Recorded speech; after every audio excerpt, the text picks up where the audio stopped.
እይታችንን ስንጀምር ዮን ሚራ የተባለች ቆንጆ ወጣት ከስራ አጋሮቿ ጋር ካፌ ውስጥ እየበሉና እየጠጡ ሲነጋገሩ በማሳየት ነው። ዮን ሚራ በባህሪዋ ዝምተኛ፣ ከሰዎች ጋር መግባባትም አትችል፣ ያጋጠማትን ችግር በሙሉ ለብቻ ለመወጣት የምትሞክር ኢንትሮቨርት አይነት ሴት ስትሆን ለስራ አጋሮቿ አሁን ላይ እንኳን ለጠየቋት ጥያቄ ብቻ ምላሽን እየሰጠች በዝምታ ተሞልታ የሚያወሩትን ነገር ብቻ እያዳመጠች ይገኛል። ለጥቂት ደቂቃዎች ያክል ከቆየችም በኋላ ስልኳን ተጠቅማ እህቷ ለሆነችው ዮማና ወደ ቤት አብረው እንዲያመሩ የጽሁፍ መልእክትን ከላከችላት በኋላ ሰፈሬ ሩቅ ስለሆነ ታክሲ ያመልጠኛል በሚል ምክንያት ከካፌው ለቃ የወጣች ሲሆን በተመሳሳይ ሰዓት ላይ ወንድማቸው የሆነው ቻንጊ ደግሞ ከዚህ ቀደም ፍቅረኛው ስልክ ላይ ለሌላ ወንድ የላከችውን የጽሁፍ መልእክት አይቶ ስለነበር እየማገጠችበት እንደሆነ ጠርጥሮ በስልክ እየጫጫው ከቆዩ በኋላ ለአንዴና ለመጨረሻ ጊዜ በአካል እንዲገናኙ አድርጎ የፍቅር ግንኙነታቸው እዚህ ላይ እንዲያበቃ ሊነግራት ችሏል። ካፌ ውስጥ እየጠበቀቻት ስለነበር ዮን ሚራ ደግሞ አምርታ እሷ ጋር የተገናኙ ሲሆን ከደቂቃዎች በፊት ጓደኞቿ ሲለፈልፉባት እንደነበረው አሁን ላይ እህቷም ባለፉት ጥቂት ወራቶች ውስጥ ከአንድ ወንድ ጋር በፍቅር ወድቃ እንደነበር፣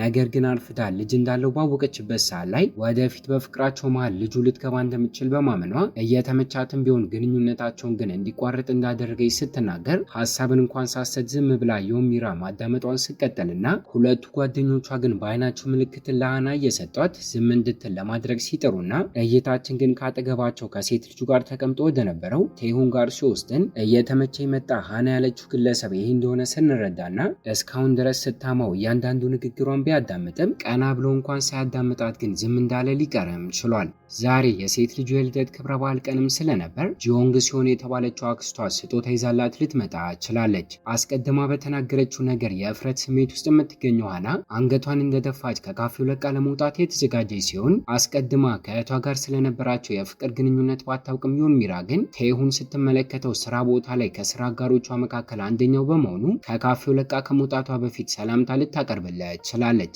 ከፍቅረኛው ጋር የተጣለ ወንድማቸው ተጨምሮበት ሶስቱም በታክሲ ወደ ቤት ጉዞ የጀመሩ ሲሆን ሹፌሩን ጨምሮ በመስኮቱ በኩል ወደ ውጭ እያዩ አራቱም ግን በራሳቸው ጭንቀትና ሀሳብ ተመስጠው ይታያል። ምሽቱ በዚህ መልኩ ከተጠናቀቀ በኋላ ታዲያ የሳምንቱ መጨረሻ በመሆኑና ዛሬ ስራ ስለሌለ በቀጣዩ ቀን ጠዋት ላይ እናትና አባቶቻቸው በእንጨት ስራ እንዲሁም በግብርና ስለሚተዳደሩ ለጊዜው ስለ ታሪኩ ግልጽ ያልሆነልንና ሲታይ አጠራጣሪ የሆነው ሰራተኛቸው ሚስተር ጉ ያገዛቸው የግብርና ስራቸውን ሲያከናውኑ ልክ እንደ ምግብ ማብሰል ያሉ የቤት ውስጥ ስራዎችን ደግሞ ዮን ሚራ ስትሰራ የሚታይ ሲሆን ከጨረሱ በኋላ ተሰብስበው ቤተሰቡ ሙሉ መመገባቸውን ሲቀጥሉና ለአባታቸው ግን ቻንጊ ለታክሲ እያወጡት ያለው ገንዘብ ብዙ በመሆኑ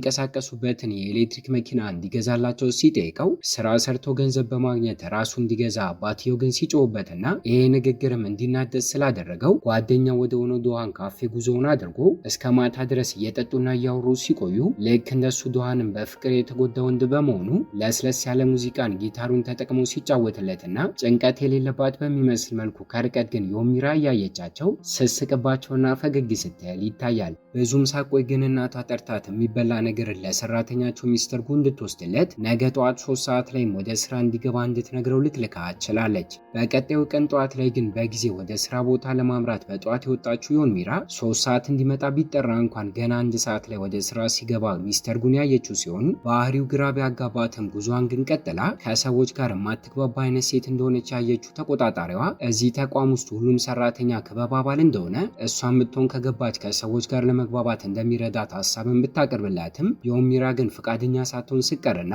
ልክ እንደሷ ሌላኛው ክፍል ውስጥ ቴሁንም ቢሆን ሳንግሚን የተባለው ጓደኛው ተመሳሳይ ጥያቄን ቢያቀርብለትም እሱም ቢሆን ግን ፍቃደኛ ሳይሆን ሲቀር ሴት ልጅ እንዳለችው ከስራ በኋላ ያለውን ትርፍ ጊዜ እሷን በመንከባከብ እንጂ ክበብ አባል ሆኖ እንደማያጠፋው ዮን ሚራ ደግሞ ሰፈሯ ሩቅ እንደሆነ በመናገር ሁለቱም ምክንያት ሰጥተው ፍቃደኛ ሳይሆኑ ሲቀሩ ይታያል። ታዲያ በዚህ መልኩ ዛሬ ቀኑን ሙሉ እየሰራች ብታሳልፍም የእድል ቀኗ የሆነ በማይመስል መልኩ ግን ከርቀት የስራ አጋሮቿ ቆንጆ ብትሆንም ጸባይ እንደሌላት በመናገር ሲያሟት ስትሰማ ከዚህ በተጨማሪ አለቋ ደግሞ ለሰዓታት ያክል ሰርታ የሰጠችውን አሳይመንት ትክክል አይደለሽም በማለት በድጋሚ እንድትሰራው ስላደረጋት እየተፈጠረባት ያለው ጫና ሆድ እንዲብሳት አድርጎ ስሜቷን ለመቆጣጠር ብትሞክርም ነገር ግን ስታለቅስ ይታያል። ከዚህም በተጨማሪ ጨርሳ ወደ ቤት ከተመለሰች በኋላ የወንድሟ ጓደኞች በተገኙበት ተሰብስበው እየበሉና እየጠጡ እያለ አለቃው የሚሰራበትን ካፌ ሊዘጋው እንዳሰበና ሌላ ስራን እንዲፈልግ እንደነገረው ወንድሟ ሲናገር፣ ልክ እንደሱ እህቷ ሃና ደግሞ ስለ ፍቅር ህይወቷ እያወራች አንድ ቀን ትክክለኛ ፍቅርን አገኛለሁ በማለት በአጠቃላይ ሁሉም ህይወታቸው ስለሚፈጠረው ነገር እያጉረመረሙና እያማረሩ ሲሆን በዝምታ እያዳመጠቻቸው የነበረችው ዮንሚራ ግን ከስራ ከወጣች በኋላ ዛሬ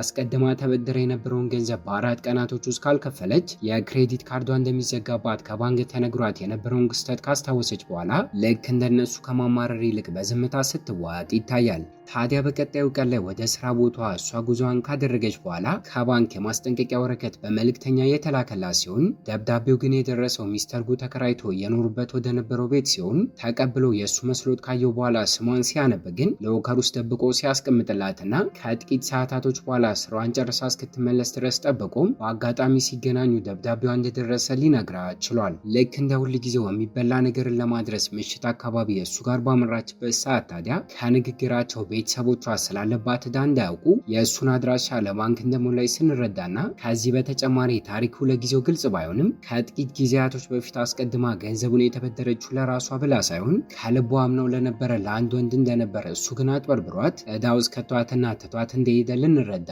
ችለናል። ቴሁም ሆነ እሷ አስቀድሜ እንደነገርኳችሁ የክበብ አባል ለመሆን ፈቃደኛ ባለመሆናቸው የስራ አጋሮቻቸው ከነሱ ጋር መቀራረባቸውን ያቆሙ ሲሆን የምሳ ሰዓት ላይ እንኳን እስካሁን ሁለቱ ባይግባቡም ከጓደኛው ሳንግሚን ጋር አንድ ጠረጴዛ ላይ ተቀምጠው ግን ለሶስት እየበሉም ይገኛል። ታዲያ በአጋጣሚ አንድ ቀን ላይ ሊፍት ውስጥ ሁለቱ ብቻቸውን በመገናኘታቸው ፊልሙ መጀመሪያ ላይ ባየነው መሰረት ታላቅ እህቷ ለተናገረችው ነገር ጥፋተኛ ባትሆንም እሷን ወክላ ግን ይቅርታ ልትጠይቀው ችላለች። በሌላ በኩል እህቷ ደግሞ ስራ የሌላትና ሰካራም የሆነች በሚመስል መልኩ ሁሌ በሚባል ደረጃ ማታ ማታ አልኮል መጠጥ እየጠጣች ጊዜዋን የምታሳልፍ ሲሆን ስራቸውን በመጨረሳቸው ወንድሟና እህቷም እሷ ጋር ጉዟቸውን ሲያደርጉና በአጋጣሚ ስለ ሰዎች ጭራሹኑ ግድ ከማይሰጣት ፊቷ ላይ ለደቂቃ እንኳን ፈገግታ ከማይጠፋ ተጫዋችና በአጠቃላይ ቀውጢ ከሆነችው ሊ ከተባለ ሴት ጋርም ተተዋውቃ አፍጣ እያየቻት ራሷን በሷ ህይወት ውስጥ አድርጋ በመሳል ልክ እነሷ ምን አለ በሆንኩ በማለት እየተመኘችም ይገኛል። ከስራዋ ስትመለስ አንድ ቀን ላይ ታዲያ ዝምተኛው ሚስተር ጉ እየነሰረውና ቤተሰቦቿ የረዱት ያየች ሲሆን ከጨረሱ በኋላ እራታቸውን እየተመገቡ ማውራታቸውን ቀጥለው ስለ ሚስተር ጉ ታሪክ የሚያውቅ ሰው እንደሌለ ከየት እንደመጣም ሆነ ድሮ ላይ ምን ይስራ ፍንጭ ባይኖራቸውም አባታቸው ግን የሚያግዘው ሰው ያስፈልገው ስለነበር ሊቀጥሩት እንደቻሉ ልንረዳ ችለናል። የቀድሞ ስራውን ካቋረጠ በኋላ ሱፐርማርኬት ውስጥ ጊዜያዊ ገንዘብ ተቆጣጣሪ ሆኖ እየሰራ ያለው ወንድሟ ደግሞ ገና ከጀመረ ጥቂት ቀናት እንኳን ሳይሆኑት በአጋጣሚ አንድ ቀን ላይ የቀድሞ ፍቅረኛው ከአዲሱ ጓደኛዋ ጋር ወደ ውስጥ ስትገባና ከእሱ አዲሱ ፍቅረኛዋ በአጠቃላይ በኑሮ ደረጃ የተሻለ በመሆኑ ከመጠን በላይ ይሄ ነገር እንዲያፍር አድርጎት ሰላምታን እንኳን ሳያቀርብላት እንደማያውቃት ሊያስመስል ችሏል። የዛኑ ቀን ላይ ዮሚራ ደግሞ በድጋሚ ስራ ቦታ ላይ አለቃዋ ትክክል አልሰራሽም በማለት ልፋቷን ውድቅ ሲያደርግባት ተሳስታ ሳይሆን በባህሪዋ አማካኝነት ሊቀጣት እየሞከረ እንደሆነ በማመኗ ከቢሮ ለቃ እንደወጣች ስሜቷን መቆጣጠር ከብዷት ተቆጣጣሪዋ ከሆነችው ከስራ አጋሯ ፊት ለፊት ስቅስቅ ብላ ስታለቅስና ተቆጣጣሪዋም እስኪወጣላት ድረስ ጠበቃ በንግግሮቿ ልታረጋጋት ስትሞክር ምሽት አካባቢም ወደ ቤቷ እየተመለሰች እያለ ትናንትና ታሟይቶ የነበረውን ሚስተር ጉን ውጭ ላይ አስቀድማ አልኮል መጠጥ እየጠጣ ስታገኘውና ከእሱ ይልቅ እሷ የሰከረች በሚመስል መልኩ ከሰዓታቶች በፊት ያለቀሰችበት አይኖቿ እንባን እንዳዘሉ አስቀድማ አልኮል መጠጥ ለምንድን ነው የምጠጣው ለጤና መጥፎ ነው በማለት ስትቆጣውና እስከዛሬ የተተዋወቅኳቸው ወንዶች በሙሉ ለኔ ጥሩ ሆኖልኝ አያውቁም፣ እስቲ አንተ ጥሩ የአድናቆት ቃላቶችን ንገረኝ በማለት ሳይቀር ስትጠይቀው ግራ የተጋባውና ቀዝቃዛው ሚስተር ጉ ግን የሚላት ነገር እንኳን ጠፍቶት ለሌላ ጊዜ ጥሩ ወንዶችን ምረጪ ሲላትና እስከዛሬ ከተተዋወቅሻቸው ሰዎች በላይ እኔ መጥፎና ጨካኙ ነኝ በማለትም ለጥያቄዋ በቂ ምላሽን ሳይሰጣት ትቷት ወደ ቤቱ ሲገባ ስልኩን ተጠቅሞ ግን አንዲት ሴትን እንዴት ማጽናናት እንደሚችል ከማህበራዊ ድረገጾች ላይ ለማጣራት እየሞከረ ይገኛል።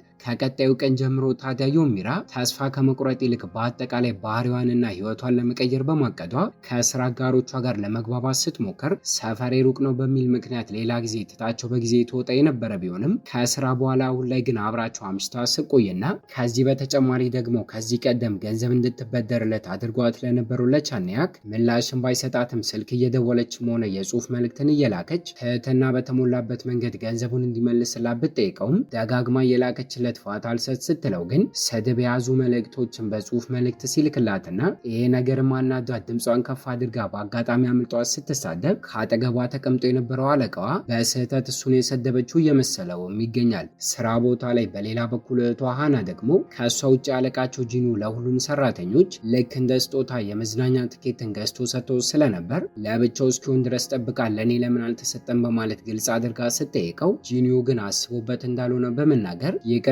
ጠይቋት ለካሳነት በማለት ራት ሳይቀር ሲጋብዛትና አንድ ሁለት እያሉና እየጠጡ ስለነበር እሷን ብትሆን ሞቅ ብሏት ስለ ፍቅር ህይወቷና ስለ ግል ህይወቷ ዘርዝራ ልትነግረውም ችላለች። ካምፓኒ ውስጥ ደግሞ የክበብ አባል ባለመሆናቸው የስራ አጋሮቻቸውም ሆነ አለቃቸው ጫናና ተጽዕኖ እያሳደረባቸው ስለነበር ካሉት ክበቦች ውስጥ አንዱን መርጠው ግዴታ እንዲገቡ ሲታዘዙ ሳንግሚንን ጨምሮ ሶስቱም ካወሩበት በኋላ ነፃ አውጪ የሚል ስምን ሰጥተውና የራሳቸውን ሶስት አባል ብቻ ያለውን አዲስ ክበብንም ለመመስረት ሲስማሙና ስለዚህ ነገር ሰራተኞች በሚያውቁበት ጊዜ አስቀድመው ቢስቁባቸውም ዮሚራን ግን ለብቻው አግኝተው ስለ ክበቡ ንገሪኝ በማለት ሲጠይቋት የክበቡ ዓላማንም ሆነ ስለምንም ነገር ግልጽ አድርጋ ባትናገርም ፊቷ ላይ ፈገግታ እየታየ ግን የነፃነትና ከማይታይ ስርዓት የሚገላግል ነው ልትላቸው ችላለች። ሚስተር ጉ ሰክሮ እያለ በመካከላቸው ከተፈጠረው ንግግር በኋላ ከቀጣዩ ቀን ጀምሮ ከሰላምታ ውጪ ንግግራቸው የቀነሰ ሲሆን አንድ ቀን ላይ ግን በአጋጣሚ ወንድምና እህቶቿ እየጨቃጨቁ መጣላታቸውን ቀጥለው ከአጠገቧ የነበረውን ጫማ አንስታ ሃና እሱ ላይ ስትወረውርና በአጋጣሚ ስታው ግን ጫማው ተወርውሮ የእሷን ጭንቅላት ሲመታት እንድትናደድ ስላደረጋት ጫማውን ወደ ውጭ ወርውራ ስትጥለውና ድንገተኛ የባህሪ ለውጧም ግራ ያጋባቸው ወንድምና እህቷም ምሽት አካባቢ በተለይ ቻንጊ ከሚስተር ጉ ጋር በአጋጣሚ እያወራ ስለነበር ስለዚህ ነገር ሲነግረውና ስለሷ በተወራ ቁጥር ግን ሚስተር ጉ እየተመቸችው የመጣች በሚመስል መልኩ ተመስጦ ሲሰማው ይታያል። ከዚህ በተጨማሪ በአጋጣሚ በቀጣዩ ቀን ላይ ለቀናቶች ከአባታቸው ጋር ሲሰሩት የነበረው የእንጨት ውጤት ተጠናቆ ትዕዛዝ ለሰጣቸው ሰው አባትየው ለማድረስ ጉዞውን ሲያደርግና ትዕዛዝ የሰጣቸው ሰው ግን ሀሳቡን ቀይሮ የእቃው ዋጋ ውድ ነው በሚል ሰበብ አልከፍልም ሲልና ሳይጣላውም ሆነ ሳይጨቃጨቅ አባትየውን በዝምታ እቃውን እንደያዘ ቤቱ ሲመለስ ስለዚህ ነገር ግን ሚስተር ጉ በሚያውቅበት ሰዓት ላይ መጣው በማለት መኪናውን ይዞ ጉዞውን ሲቀጥልና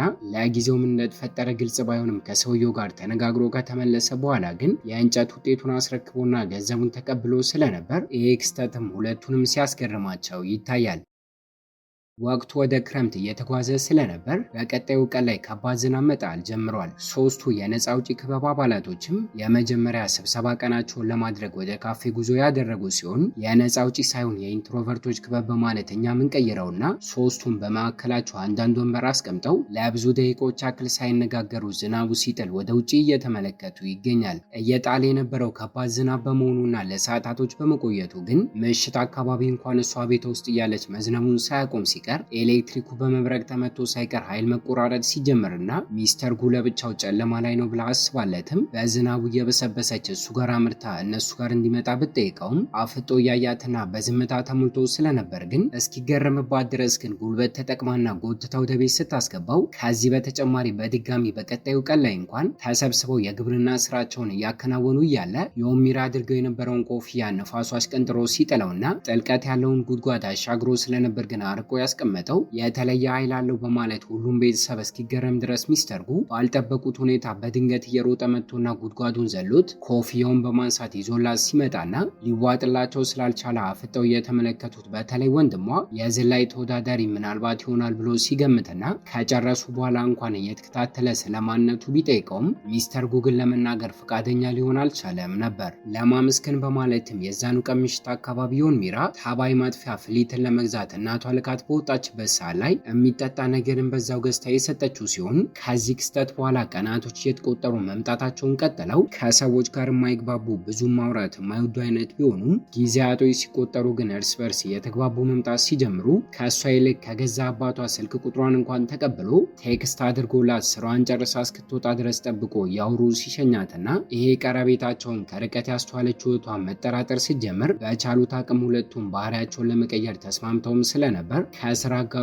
ጋር እሷ የበለጠ መግባባቷን ስቀጥል የአልኮል ጠርሙስ የሞላውንና የቆሸሸውን ቤቱን እሱ ደግሞ አስድቶ ፎቶዎቹን አንስቶ እንኳን ለእሷ ሲልክላት ይታያል። የሚበላ ነገርን እንድታደርስለት እናቷ ስትልካት አጋጣሚውን እየተጠቀመች ለብዙ ደቂቃዎች ያክል ቤት ውስጥ እየቆየችና ተቀምጦ እያወሩ የሚቆዩ ሲሆን ለእሷ ብሎ ቀን ላይ ዛሬ ገዝቶላት የነበረውን አይስክሬምም ቢሆን ፍሪጅ ውስጥ ጠብቆ ስለነበር አውጥቶ ሲሰጣት ይታያል። ወንድሟ ደግሞ በሚያስቅ ሁኔታ ሚስተር ጉን ከከፍታ ላይ ሲዘል ያየው ነገር ከአይምሮ ሊጠፋ ስላልቻለ እኔም አድርገዋለሁ በማለት ለመዝለል እየሞከረ ሲሆን ከከፍታው ላይ ወድቆ ግን ሳይሰበር ለጥቂት ሲተርፍም ይታያል። በአጋጣሚ አንድ ቀን ላይ ግን ለሚስተር ጉ ተደጋጋሚ የት እንዳለ የሚጠይቁ የጽሁፍ መልእክት እየተላከለት ስለነበር ትክክለኛ ስሙ ጉ ሳይሆን ጃጊዮንግ እንደሆነ ሊገባን ችሏል። ስራ ቦታ ላይ ደግሞ አንዳንዴ እስከ ማታ ድረስ እየቆየች ከሁለቱ አባላቶቿ ጋር ስለ ክበቡ ጉዳይ የሚያወሩ ሲሆን የፍቅር ግንኙነትን የጀመሩ በሚመስል መልኩ ግን ከእናትና አባት ቤተሰቦቿ ይልቅ ለሚስተር ጉ ስልክ እየደወለች ለጥቂት ሰዓታት ከሌላ ጊዜው አርፍታ ወደ ቤት እንደምትመጣ እየነገረችው ይገኛል። አንድ ቀን ላይ ታዲያ ልክ እነዚህ ተሰብስበው እያወሩ እያለ ካፌው በር ላይ ቆማ እህቷ እስክትወጣ ድረስ እየጠበቀቻት ስለነበር ከርቀት የተመለከታት ቴሁ እሷ ጋር አምርቶ በመካከላቸው ከዚህ ቀደም የተፈጠረውን ነገር ረስተው እንድትቀላቀላቸው ሲጠይቃትና ፈቃደኛ ሆና እሷም ተቀምጣ የሚያወሩትን መስማቷን ቀጥላ ታሪኩን እሱ እየተናገረ ሕፃን እያለ እናትና አባቱ እንደሞቱበት ካለ እናትና አባት ቤተሰብ በማደጉም ለሴት ልጁ አሁን ላይ ከመጠን በላይ እንደሚጨነቅና በቻለው አቅም ፍሪ ጊዜውን ለእሷ ለመስጠት እንደሚሞክር ሲናገር ይህ ክስተት ሃናን እንድታዝንለት ሲያደርጋት እና የዛኑ ቀን ላይ ከእህቷ ሚራ ስልክ ቁጥሩን ተቀብላ የጽሁፍ መልእክት ልካለት ዳግም ማውራታቸውንም ሲቀጥሉ ይታያል። እቤት ከተመለሱም በኋላ አስቀድማ እንደጠረጠረችው ከሚስተር ጉ ጋር የጀመራችሁት ነገር አለ ወይ ብላ ግልጽ ብትጠይቃትም ጓደኛሞች ብቻ ነን የሚል ምላሽን ግን ልትሰጣ ችላለች። እይታችን ደግሞ ወደሱ ጋር ሲወስደን ለብዙ ጊዜ ምላሽን አልሰጥም ብሎ ቢቆይም ስልኩን ግን አሁን ላይ አንስቶት ማውራቱን ቀጥሎ ከንግግሩ እኛም ብንሆን ህገወጥ ነገሮች የሚሰሩበትን ባር ያስተዳድር የነበረ የጋንግስተሮች አባል እንደነበር ስራውንና ሁሉንም ነገር በመተው ድንገት ግን እዚህ ገጠራማ መንደር ውስጥ መጥቶ ድሃ መስሎ መኖሩን እንደቀጠለ ሊገባን ችሏል። ምሽቱ ተጠናቆ በቀጣዩ ቀን ላይ ታዲያ ዮሚራ ለወደፊቴ በማለት እስከዛሬ የቤት ለመግዛት አጠራቅሜ የነበረውን ገንዘብ አውጥታ እያዘነችም ቢሆን ለተበደረችው ገንዘብ ክፍያውን የፈጸመች ሲሆን ጨርሳ ቤት እየተመለሰችም እያለ ከሚስተር ጉ ጋር ተገናኝታ ክፍያውን ከፍላ ሁሉንም እንደጨረሰች ስትነግረው እቅዱ ለጊዜው ባይገባንም የሰውየውን ፎቶ አሳየኝ ስሙንም ንገሪኝ ብሎ ቢጠይቃትም ገንዘብ ሳገኝ ግን እሰጥሻለሁ ብሎኛል በማለት ፈቃደኛውና ስሙን ልትነግረው አልቻለችም ነበር። ስለ ሁለቱ የነገረቻትን ነገር ያላመነቻት እህቷ ደግሞ ከወንድሟና ከሚስተር ጉ ጋር እሷ በሌለችበት እየተመገቡ እያለ ለእሱም ቢሆን በመካከላቸው ያለው ግንኙነት ምንድን ነው ብላ ብትጠይቀውም ጓደኛሞች ብቻ ነን የሚል ተመሳሳይ ምላሽን ግን ሊሰጣት ችሏል። አንድ ቀን ላይ ግን በአጋጣሚ ነዳጅ ለመቅዳት ማደያ አካባቢ በቆመበት ሰዓት ላይ ሳምሲክ የተባለ ሰው ከርቀት ተመልክቶት አለቃውን በመጥራት ጃጊዮንግን ተመለከትኩት ብሎ ቢያሳየውም መኪናው መንቀሳቀስ ጀምሮ ፊቱን በቅጡ ሊያዩ ስላልቻለ አለቃው ግን የድህነትና ልክ እንደዚህ አይነት ተራ ኑሮን እሱ አይኖርም ሊለውም ችሏል። በድጋሚ ግን በሌላ ቀን እቃዎችን ጭነው እየተጓዙ እያለ ያሰሩበት ገመድ ተበጥሶ የጫኑት እቃ ስለወደቀ ከሚስተሪያም ጋር ወርደው መልቀም ሲጀምሩና ከአጠገባቸው እነ ሳምሲክን በመኪና እያለፉ ስለነበር አሁን ላይ ተመልክቶትና እርግጠኛ ሆኖ ከመኪናው ወርዶና አግኝቶት ካፌ ውስጥ ተቀምጦ መነጋገራቸውን ሲቀጥሉና ከንግግራቸው እኛም ብንሆን ሚስተር ጉ ድሮ ላይ ከሳምሲክ ታናሽ እህት ጋር ፍቅር ውስጥ እንደነበሩ ለጊዜው አሁን ላይ ግልጽ ባይሆንም እሷ ግን እንደሞተች ስንረዳና ሳምሲክ አሁን ላይ ድሃ መስለክ ለምንድን ነው እየኖርክ ያለው ብሎ ቢጠይቀውም ትክክለኛው ሰዓት ሲመጣ ወደ ድሮ ህይወቱ እንደሚመለስ ሊነግረው ችሏል። ምሽት አካባቢ ታዲያ ከመጥፎ ሰዎች ጋር ነው የተገናኘው ብሎ የገመተው ያም ተጨንቆለት እስኪመለስ ድረስ በመስኮቱ በኩል ወደ ውጭ እያየ ለብዙ ደቂቆች ያክል ጠብቆት ሲመለከተውና ሲረጋጋ ይታያል። በሌላ በኩል ዮሚራ ደግሞ ሁሌ ማታ ማታ እሱ ቤት ማምራቷን ቀጥላ ስለነበር የተጠራጠረቻት እናቷ ለምንድነው የምትሄጂው ብላ ስትጠይቃት እሷም ሆነች እህቷ ባልጠበቀች ሁኔታ ፍቅር ውስጥ ነን የሚል ምላሽ ልትሰጣ ችላለች። ታዲያ በቀጣዩ ቀን ላይ አባቷ የገንዘብ ዕዳ ውስጥ ገብተህ ከአበዳሪዎችህ እያባረሩክ ስለሆነ ነው ወይ እዚህ የምትኖረው ብሎ ሲጠይቀውና ወጣት እያለሁ እኔም ብሆን ተመሳሳይ ነገር አጋጥሞ ነበር በማለት የራሱንም ታሪክ ሲያጫውተው ጠንክሬና ደከመኝ ሰለቸኝ ሳል ሰርቼ ግን ዕዳዬን ከፍ እያለሁ አንተም ብትሆን እንደዛ አድርግ ብሎ እየመከረው ይገኛል። የዛኑ ቀን ማታ ላይ ግን ዮሚራ ምግብን ይዛለት ወደ ቤቱ ስትመጣ የፍቅር ግንኙነት ውስጥ እንደሆኑ ለእናቷ እንደተናገረች አስቀድሞ በማውቁ ልክ እንደ ቀልድ አድርጎ አንድ ቀን እኮ ትቼሽ ልሄድ እችላለሁ ለእናትሽ ለምን እንደዛ ብለሽ ነገርሻት ብሎ የጠየቃት ሲሆን ራሷን ከማጥፋት ሊያስቆማት ስላልቻለው የቀድሞ ፍቅረኛው ታሪክን በጥቂቱ ሲነግራትና ከሌላ ጊዜው በተለየ መልኩ ምንም አይነት የአልኮል መጠጥ ዛሬ ሳይጠጣ ስላገኘችውም እየተቀየረ ነው ብላ ዮሚራ እየተገረመች ይገኛል። የስነ ልቦና ዶክተሮችን እንድታናግር ቢያደርጋትም የቀድሞ ፍቅረኛውን ራሷን ከማጥፋት ግን ሊያስቆማት ባለመቻሉ ለብዙ ጊዜያት የአልኮል መጠጥ ሱስ ውስጥ ገብቶ እንደቆየ ሲነግራትና እይታችንን በትውስታ ወደኋላ ውስጡን ሚስተር ባክ ለተባለ አንድ አራጣ አበዳሪ አገልጋይ ሆኖ ይሰራ እንደነበር፣ ከሌሎቹ አገልጋዮቹ በተቃራኒው ግን እሱ ከሚስተር ባክ ገንዘብ የተበደሩ ድሃዎችን ለመርዳት ይሞክር ስለነበርና የአለቃውን ትዕዛዝ በአግባቡ ስለማይከተል አንድ ቀን ላይ ለሰዎቹ ሊያስወግደው ትዕዛዝን እንደሰጠና እዚህ መንደር የመጣበት የመጀመሪያ ቀን ላይም እሷ ባታየውም ዮሚራን ግን ለመጀመሪያ ጊዜ አይቷት እንደነበር ትዝ ሊለውም ችሏል። እህቷ ሃና ደግሞ ከቴሁን ጋር በጽሁፍ መልእክት ማውራታቸውን አልፈው ተቀጣጥረውና ካፌ ውስጥ ተገናኝተው ዳግም ግንኙነታቸውን ማደስም ጀምረዋል። ከቀጣዩ ቀን ጀምሮ ግን የባክ ሰዎች እየተከታተሉት እንደሆነ ሚስተር ጉ በማስተዋሉ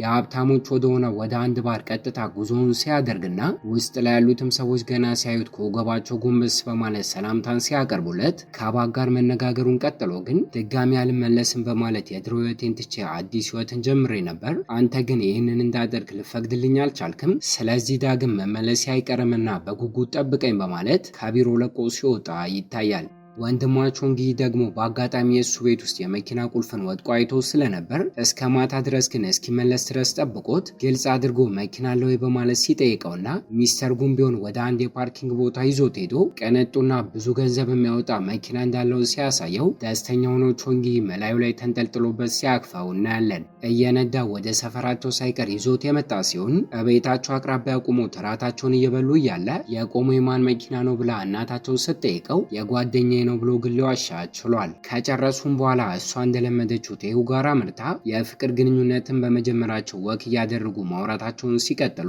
ከጥቂት ደቂቃዎች በኋላ ግን አየሩ ቀዝቃዛ በመሆኑ እንደ በረዳት አስተውሎ ሲያቅፋትና ለመጀመሪያ ጊዜም ሲሳሳሙ ይታያል። ከተኙ በኋላ ግን እኩለ ሌሊት ላይ ኮሽታን ሰምተው ሲነቃ ሱፍ የለበሱ ሁለት አጠራጣሪ ሰዎች እሱ የሚጠቀምበት የጭነት መኪና ስር የተለየ ነገር አስቀምጠው ከቦታው ለቀው ሲሄዱ የተመለከተ ሲሆን በቀጣዩ ቀን ጠዋት ላይ ዝቅ ብሎ ተመልክቶት አቅጣጫ ጠቋሚ ጂፒኤስ እንደሆነ ሲያስተውልና እርግጠኛ ለመሆን በማለት ከተማ ውስጥ መዟዟሩን ቀጥሎ የተለያዩ ሰዎችም ከኋላ ኋላ እየተከተሉት እንደሆነ ሲያረጋግጥ የሚከታተለውን ሰውዬ ተደብቆ ግን ሳያስበው ከኋላው በመምጣት የመኪናውን መስታወት ሰብሮ ሲያስደነግጠውና የላከው ማን እንደሆነ በሚያረጋግጥበት ሰዓት ግን አስቀድሞ እንደገመተው ሚስተር ባክ ሳይሆን የድሮ ስራው ላይ ያውቃቸው ከነበሩ ሰዎች መካከል አንደኛው ነው ሺን እንደሆነ ሲረዳና እንዲገናኙ አድርጎ መነጋገራቸውንም ቀጥለው ለብዙ ጊዜ ያክል የሞትክ መስሎኝ ነበር፣ አሁን ላይ ግን በህይወት እንዳለ ሳቅ ደስተኛ ሆኛለሁ በማለት ዳግም ወደ እሱ ጋር ተመልሶ ለእሱ መስራቱን እንዲቀጥል አቅም እያነሰውና እድሜው እየገፋ በመሆኑም ስልጣኑን ጠላቱ የሆነው ሚስተር ባክ ከሚወስደው ከአጠገብ የሆነ ከአንተ አግዘኝ የሚል ሀሳብን ቢያቀርብለትም ዝግጁ እንዳልሆነ በመናገር ግን ሊስማማ አልቻለም ነበር። ከቀጣዩ ቀን ጀምሮ ግን የድሮ ጓደኞቹ ወደ ቤቱ ሊጎበኙት እየመጡ ስለነበር ቤተሰቦቿም ሆኑ አባቷ ያም ስለሱ በጥቂቱም ቢሆን እያወቁ ሲመጡና የዛኑ ቀን ላይ ወንድ ልጁ ቾንጊ ያንን መኪና ሲነዳው አይቶ ስለነበር እስኪመለስ ድረስ ጠብቆ ከየት መጣ ብሎ ሲጠይቀውና የጓደኛዬ ነው በማለት አስቀድሞ ሊዋሸው ቾንጊ ቢሞክርም በጥያቄ እያፋጠጠ ሲያወጣጣው ግን የሚስተር ጉ እንደሆነና ከመጠን በላይ ሀብታም እንደሆነ ሊነግረው ችሏል። እየወደዳት የመጣችውን ሴትና ቤተሰቦቿን ችግር ውስጥ ለመክተት ስላልፈለገ እሱ ግን የቀረበለትን የስራ ሀሳብ ተቀብሎ ከዚህ ከተማ ለቆ ለመሄድ ያቀደ ሲሆን አስቀድሞ ስለዚህ ነገር ለዮሚራ በመናገር ከከተማው ለቅቄ ሊሄድ ነው ብሎ ሲሰናበታትና አስቀድማ ጨክኖ ትቶኛ ሄድን በማለት ሳትሰናበተው እንኳን ክፍሏ ገብታ እያለቀሰች ከጠበቀችው በኋላ ከልቡ እንደሆነና እንደወሰነ ስለገባት ግን ተመልሳ እሱ ጋር አምርታ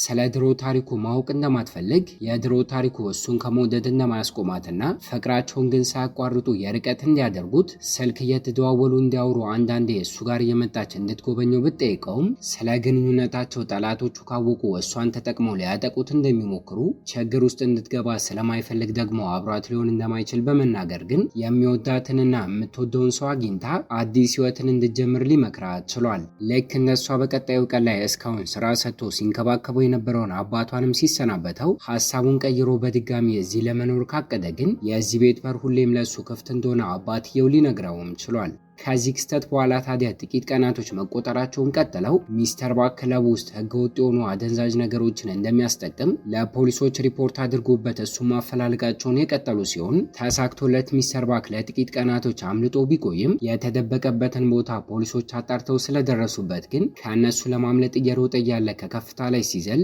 እየተሰራ የነበረ ያላለቀ የኮንስትራክሽን ሳይት ላይ በመውደቁ በአጋጣሚ ፌሮዎች ወቅተውት በአሰቃቂ ሁኔታ ህይወቱ ሲያልፍም ይታያል።